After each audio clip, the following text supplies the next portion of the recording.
Item ಯಾವುದೇ ಇರಲಿ try ಮಾಡಿ ಆಚಿ ಚಿಕನ್ ಮಸಾಲಾ. ಆಚಿ ಚಿಕನ್ ಮಸಾಲಾ.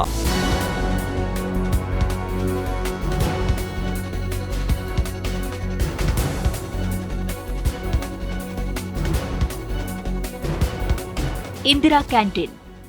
ಇಂದಿರಾ ಕ್ಯಾಂಟೀನ್ನಲ್ಲಿ ನಿತ್ಯ ಊಟ ತಿಂಡಿ ಮಾಡುವ ಬಡವರು ಮತ್ತು ಮಧ್ಯಮ ವರ್ಗದವರಲ್ಲಿ ಈ ಯೋಜನೆ ಆತ್ಮವಿಶ್ವಾಸ ಮೂಡಿಸಿತ್ತು. ಬಡವ ಬಲ್ಲಿದರ ನಡುವಿನ ತಾರತಮ್ಯವನ್ನ ತೊಡೆದುಹಾಕಿತ್ತು. ಸಮಾಜಕ್ಕೆ ಸಮಾನತೆಯ ಸಂದೇಶ ಸಾರಿತ್ತು. ಮಾಜಿ ಪ್ರಧಾನಿ ಇಂದಿರಾ ಗಾಂಧಿಯವರು ಗರೀಬಿ ಹಟಾವೋ ಕಾರ್ಯಕ್ರಮಗಳ ಮೂಲಕ ಜನಪ್ರಿಯರಾಗಿದ್ದರು. ಬಡವರ ಹಸಿವಿಗೆ ಸ್ಪಂದಿಸುವ ಮೂಲಕ ಕಾಂಗ್ರೆಸ್ ಪಕ್ಷ ಇಂದಿರಾ ಗಾಂಧಿಯವರ ಕಾರ್ಯಕ್ರಮಗಳನ್ನು ಮುಂದುವರೆಸಿತು. ಮೊದಲ ಹಂತದಲ್ಲಿ ಕರ್ನಾಟಕದ ನಗರ ಪ್ರದೇಶಗಳ ಬಡ ವಿದ್ಯಾರ್ಥಿಗಳು, ದಿನಗೂಲಿ ನೌಕರರು, ವಲಸೆ ಕಾರ್ಮಿಕರು, ಆಟೋ ಕ್ಯಾಬ್ ಚಾಲಕರು, ಬೀದಿ ಬದಿ ವ್ಯಾಪಾರಿಗಳು, ನಿರಾಶ್ರಿತರಿಗೆ ಕಡಿಮೆ ದರದಲ್ಲಿ ಪೌಷ್ಟಿಕ ಆಹಾರವನ್ನು ಒದಗಿಸುವುದು ಇಂದಿರಾ ಕ್ಯಾಂಟೀನ್ಗಳ ಮೂಲ ಉದ್ದೇಶವಾಗಿತ್ತು. ಕೇವಲ 5 ರೂಪಾಯಿಗೆ ಉಪಹಾರ, 10 ರೂಪಾಯಿಗೆ ಮಧ್ಯಾಹ್ನದ ಊಟ, ರಾತ್ರಿ ಊಟ ನೀಡುವ ಮಹತ್ವದ ಯೋಜನೆಯದು. ಸಾಮಾಜಿಕ ನ್ಯಾಯದ ದೃಷ್ಟಿಯಿಂದ ಈ ಯೋಜನೆ ವಿಶೇಷ ಮಹತ್ವ ಪಡೆದುಕೊಂಡಿತ್ತು. ಹಸಿವಿನ ಮಹತ್ವ ಗೊತ್ತಿದ್ದ ಮುಖ್ಯಮಂತ್ರಿ ಸಿದ್ದರಾಮಯ್ಯನವರ ಕಾಳಜಿಗೆ ತಕ್ಕ ಹಾಗೆ ಇಂದಿರಾ ಕ್ಯಾಂಟೀನ್ ಕಾರ್ಯರೂಪಕ್ಕೆ ಇಳಿದಿತ್ತು. 2017ರಲ್ಲಿ ಸರ್ಕಾರ ಬೆಂಗಳೂರು ನಗರದಲ್ಲಿ 198 ಇಂದಿರಾ ಕ್ಯಾಂಟೀನ್ಗಳನ್ನು ಆರಂಭಿಸಿತು. ನಿರ್ಮಾಣ ವೆಚ್ಚವಾಗಿ ಸುಮಾರು 100 ಕೋಟಿ ರೂಪಾಯಿ ಖರ್ಚು ಮಾಡಿತ್ತು. ಆನಂತರದಲ್ಲಿ ಪ್ರತಿ ಕ್ಯಾಂಟೀನ್ಗೆ ಪ್ರತಿ ತಿಂಗಳು 10 ಕೋಟಿಯಂತೆ ವಾರ್ಷಿಕ 200 ಕೋಟಿ ರೂಪಾಯಿಗಳನ್ನ ಖರ್ಚು ಮಾಡ್ತಾ ಬಂದಿದೆ. ಇಂದಿರಾ ಕ್ಯಾಂಟೀನ್ಗಳ ಯಶಸ್ಸು ನಿಂತಿರೋದೆ ಬಡವರಿಗೆ ಅಗ್ಗದ ದರದಲ್ಲಿ ಆಹಾರ ನೀಡೋದ್ರಲ್ಲಿ. ಇದು ಬಡವರಿಗೆ ದೊಡ್ಡ ಮಟ್ಟದಲ್ಲಿ ಸಹಾಯಕವಾಗಿದೆ. ಲಕ್ಷಾಂತರ ಜನರ ಹಸಿವನ್ನ ಇದು ತಣಿಸಿದೆ. ಹಾಗೆ ನೋಡಿದ್ರೆ ಇಂದಿರಾ ಕ್ಯಾಂಟೀನ್ಗಳು ಕೇವಲ ಆಹಾರ ವಿತರಿಸುವ ಜಾಗವಲ್ಲ, ಅವು ಸಾಮಾಜಿಕ ಸಮಾನತೆ ಸಾರುವ ಕೇಂದ್ರಗಳು. ಸಮಾಜದ ವಿವಿಧ ವರ್ಗದ ಜನ ಒಂದೇ ಸ್ಥಳದಲ್ಲಿ ಕಲೆತು ಉಣ್ಣೋದ್ರಿಂದ ಸಮಾಜದಲ್ಲಿ ಸಮಾನತೆಯ ಭಾವನೆ ಬೆಳೆಸೋ ಪ್ರಯತ್ನವಾಗಿದೆ. ಸಾಮರಸ್ಯ ಮತ್ತು ಸಾಮಾಜಿಕ ಭದ್ರತೆಯ ದೃಷ್ಟಿಯಿಂದ ಇದೊಂದು ಮಹತ್ವದ ಕಲ್ಯಾಣ ಕ್ರಮವೆಂದು ಅನೇಕ ತಜ್ಞರು ಅಭಿಪ್ರಾಯ ಪಟ್ಟಿರೋದು ಇದೆ. 2017ರಲ್ಲಿದ್ದ ಕಾಂಗ್ರೆಸ್ ಸರ್ಕಾರ ಮತ್ತು ಮುಖ್ಯಮಂತ್ರಿ ಸಿದ್ದರಾಮಯ್ಯವರ ಕಾಳಜಿಯ ಫಲವಾಗಿ ಪಕ್ಷದ ನಾಯಕಿ ಇಂದಿರಾ ಗಾಂಧಿಯವರ ಹೆಸರನ್ನ ಚಿರಸ್ಥಾಯಿಯಾಗಿಸಲು ಕ್ಯಾಂಟೀನ್ಗಳಿಗೆ ಅವರ ಹೆಸರನ್ನ ಇಡಲಾಯಿತು. ಇಂದಿರಾ ಗಾಂಧಿಯವರ ಮಹತ್ವದ ಗರೀಬಿ ಹಟಾವೋ ಯೋಜನೆಗಳು ಬಡವರನ್ನ ದೃಷ್ಟಿಯಲ್ಲಿಟ್ಟುಕೊಂಡಿದ್ದರಿಂದ ಆ ಹೆಸರು ಕೂಡ ಸೂಕ್ತವಾಗಿತ್ತು. ಈ ಯೋಜನೆಗೆ ಜನರಿಂದ ಉತ್ತಮ ಸ್ಪಂದನೆ ಕೂಡ ಸಿಕ್ಕಿತ್ತು.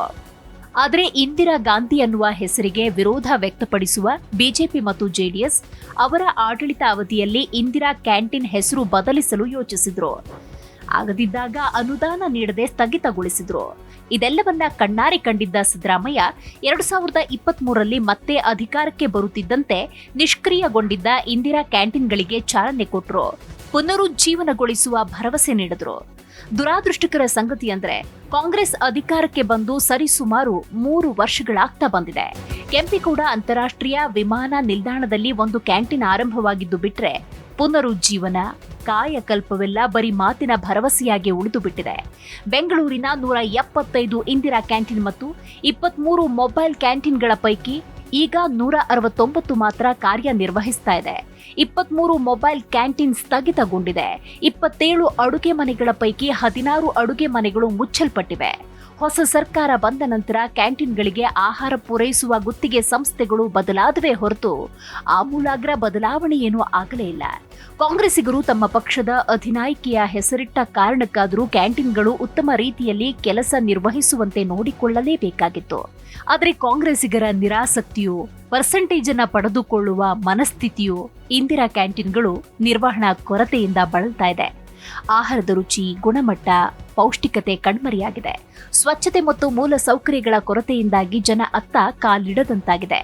ಜನರಿಲ್ಲದ ಕಾರಣಕ್ಕೆ ಕೆಲವು ಕಡೆ ಕ್ಯಾಂಟೀನ್ಗಳು ತ್ಯಾಜ್ಯ ತೊಟ್ಟಿಗಳಾಗಿ ಪರಿವರ್ತನೆಯಾಗಿದೆ.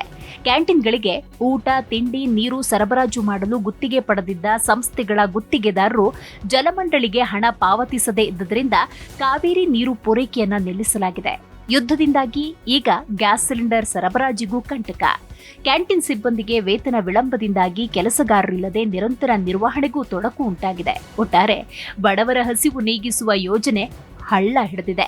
ಕಾಂಗ್ರೆಸ್ ಸರ್ಕಾರ ಸಾರ್ವಜನಿಕರ ಸಿಟ್ಟಿಗೆ ಇದಕ್ಕೂ ಕಾರಣವಾಗಿದೆ. ಆದರೆ ಕಾಲ ಮಿಂಚಿಲ್ಲ. ಇಂದಿರಾ ಕ್ಯಾಂಟೀನ್ಗಳು ಬಡ ಜನರಿಗೆ ಅಗತ್ಯವಾದ ಹಸಿವು ನೀಗಿಸುವ ಯೋಜನೆ ಅನ್ನೋದ್ರಲ್ಲಿ ಅನುಮಾನ ಬೇಡ. ಹಾಗಾಗಿ ಸರ್ಕಾರ ಕ್ಯಾಂಟೀನ್ಗಳನ್ನ ನವೀಕರಿಸಲು ಬೇಕಾದ ಕ್ರಮಗಳನ್ನ ಕೈಗೊಳ್ಳಲೇಬೇಕಾಗಿದೆ. ಹಾಗೆಯೇ ಆಹಾರದ ಗುಣಮಟ್ಟವನ್ನ ಸುಧಾರಿಸಿ ಹಣಕಾಸಿನ ವ್ಯವಸ್ಥೆಯನ್ನ ಸಮರ್ಪಕವಾಗಿ ನಿರ್ವಹಿಸಬೇಕಿದೆ. ಹೊಸ ಕಾಲಕ್ಕೆ ತಕ್ಕ ಹಾಗೆ ತಂತ್ರಜ್ಞಾನವನ್ನ ಅಳವಡಿಸಿಕೊಂಡು ಬಡವರಷ್ಟೇ ಅಲ್ಲ, ಎಲ್ಲರೂ ಬಳಸುವ ಕ್ಯಾಂಟೀನ್ಗಳಾಗಿ ಬದಲಾಗಬೇಕಿದೆ.